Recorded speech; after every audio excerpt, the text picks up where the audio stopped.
Bom dia, meu irmão, bom dia, minha irmã. Aqui é o seu amigo Pastor Cleverton com mais uma manhã de devocional. Querido, até aqui o nosso bom Deus tem nos ajudado. Gostaria de agradecer a todos vocês que estão ouvindo essa mensagem, compartilhando dela com seus amigos, para a glória de Deus.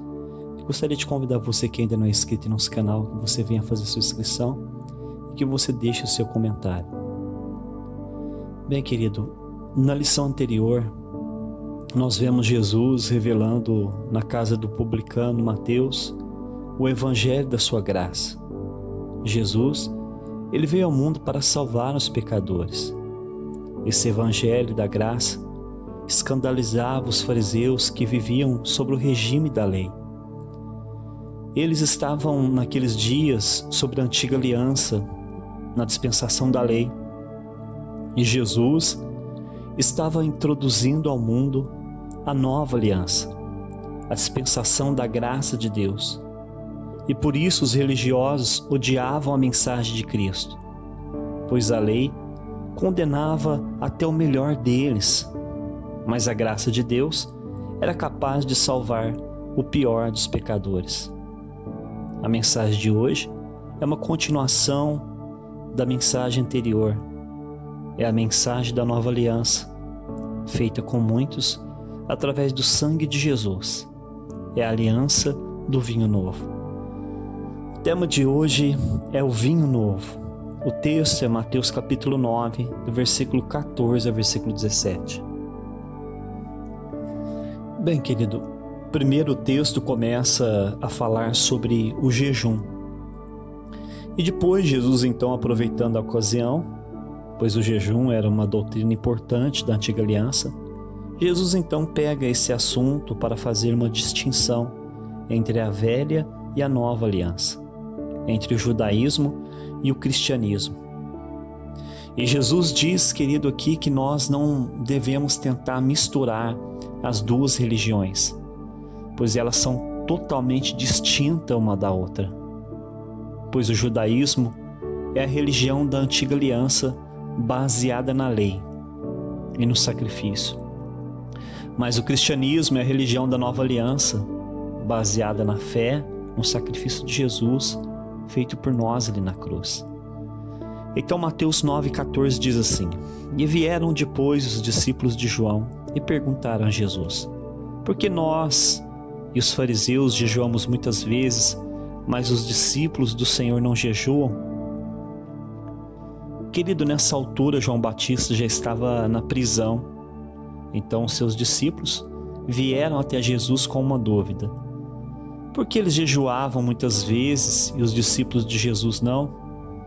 Então Jesus respondeu a eles fazendo uma pequena ilustração. Mateus 9,15. Jesus respondeu: Como pode os convidados para o casamento estar triste enquanto o noivo está com eles? No entanto, virão dias em que o noivo lhes será tirado, e então eles vão jejuar. Querido, Jesus era o noivo. Os discípulos eram os convidados para o casamento.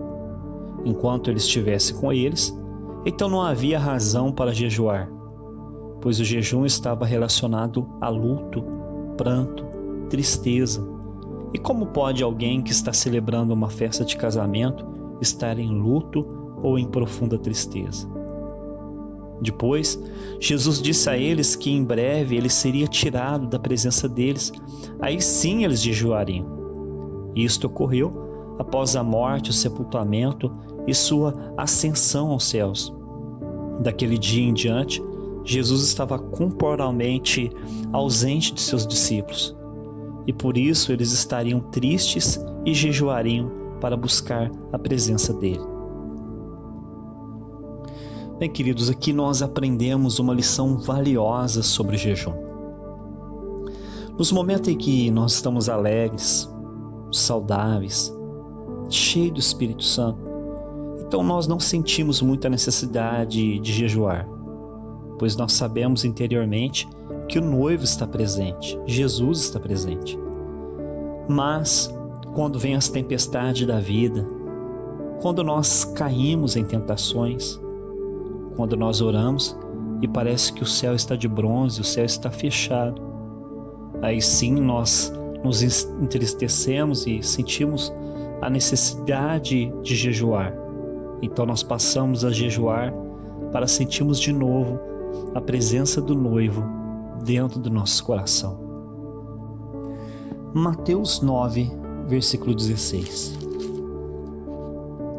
Ninguém põe remendo de pano novo em roupa velha, porque o remendo tira um pedaço da roupa e o buraco fica ainda maior. A pergunta feita pelos discípulos de João levou a Jesus a ensinar que João Batista foi o último profeta da antiga aliança. João estava anunciando a chegada do Messias, do Salvador da humanidade, e por isso ele estava marcando o fim da dispensação da lei para dar o start, o início de uma nova dispensação, a nova aliança da graça de Deus. Então Jesus aqui faz duas ilustrações para nos ensinar que nós não devemos misturar a antiga aliança com a nova, o judaísmo com o cristianismo, a lei com a graça. Infelizmente, foi isto o que aconteceu. Parece que Jesus estava fazendo um pré-anúncio daquilo que ocorreria desde o início da igreja primitiva até os dias de hoje. Uma enorme mistura de judaísmo e cristianismo, lei e graça. Jesus disse aqui, querido, que tentar misturar as duas alianças, ou seja, a lei e a graça, seria como tentar remendar uma roupa velha usando um pedaço de tecido novo. E quando aquela roupa fosse lavada, então ao secar, o remendo encolheria e rasgaria o pano velho. E assim o estrago, o buraco, seria pior ainda. Bem, querido, um cristianismo judaico que mistura a graça de Deus com a justificação pela lei é pior que a idolatria de Israel nos tempos antigos. Pois se nós fizermos isso, nós anulamos a graça de Deus. Ou seja, Paulo diz que nós anulamos o sacrifício que Jesus, o Filho de Deus, fez em nosso lugar ali na cruz.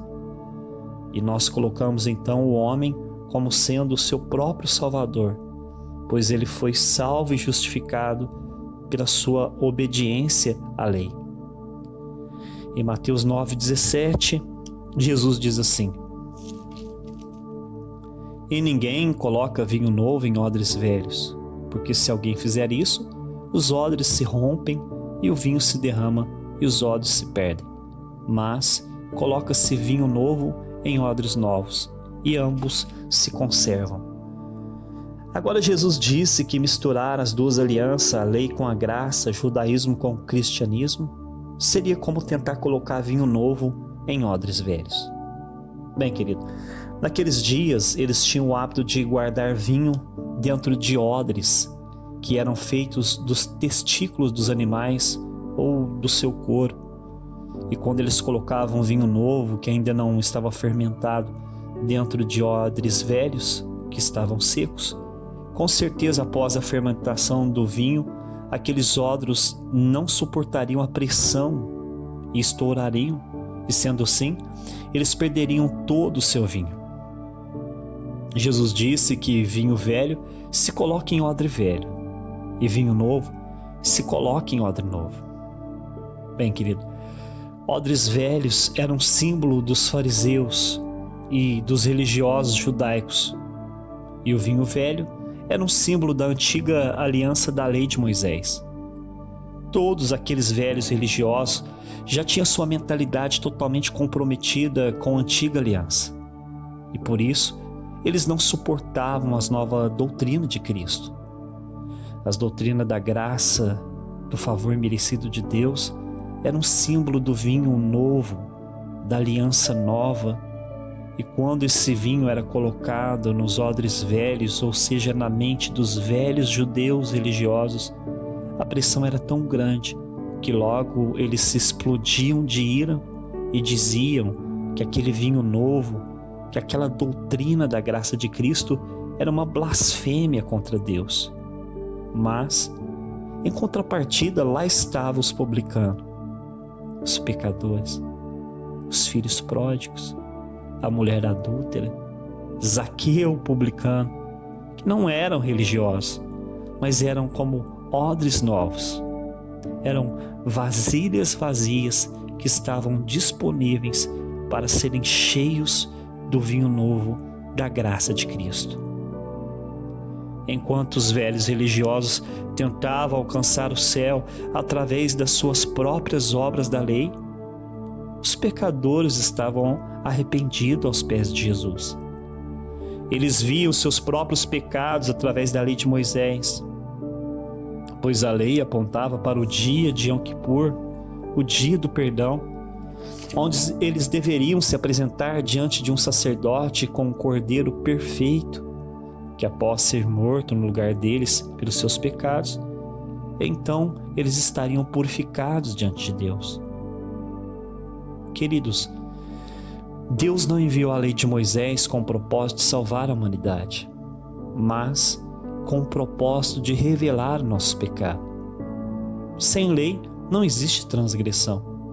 Então Deus enviou a lei como um enorme espelho, onde nós enxergamos através dos seus mandamentos os nossos próprios delitos e pecados. E a lei apontava para o Cordeiro, e o Cordeiro é Jesus Cristo, aquele que tira o pecado do mundo. Só para concluir a mensagem de hoje, querido, o Senhor nos convida a bebermos junto do vinho novo da nova aliança, da aliança que Ele fez conosco lá na cruz, através da sua morte em nosso lugar, derramando o seu precioso sangue. Beber do vinho novo é aceitar pela fé o sacrifício de Jesus em nosso lugar. Beber o vinho novo, sem mistura, é crer que nós somos salvos totalmente pela graça de Deus, do início até o dia da nossa morte. Pois Paulo diz no livro de Efésios capítulo 2, versículo 8 e 9: porque pela graça vocês são salvos, mediante a fé em Cristo Jesus. E isto não vem de vocês, isto é um dom de Deus, um presente de Deus. Isto não vem através das suas obras da lei, para que ninguém se glorie diante de Deus. E que todo aquele que quiser se gloriar, que glorie na obra de Cristo, que Cristo realizou por nós ali na cruz, para que todos nós, pela fé, pudéssemos hoje e depois lá no futuro, na bodas do Cordeiro, bebermos junto o precioso vinho novo, o vinho da nova aliança. Pai, nós te agradecemos, ó Deus, porque hoje nós aprendemos, meu Pai, que nós não devemos misturar judaísmo e cristianismo. Nós não devemos misturar a antiga aliança com a nova, a lei com a graça. A antiga aliança tinha um propósito, a lei tinha um propósito, não era nos salvar, era apenas, meu Deus, apontar para os nossos pecados, para revelar à humanidade que a humanidade está perdida em seus pecados e que eles precisam de um Cordeiro, que eles precisam de um Senhor, que eles precisam de um Salvador. Então a lei apontava para Cristo e Cristo trouxe o vinho novo, o vinho da nova aliança. Senhor, nos perdoa por misturar lei com graça, meu Pai. Que o Senhor venha nos revelar nesses últimos dias o Evangelho da sua graça, que nós somos salvos pela graça de Cristo. Isso não tem nada a ver conosco, mas tem a ver com a obra do Senhor na cruz, em nome de Jesus. Querido, que Deus te abençoe e até amanhã, se Deus permitir.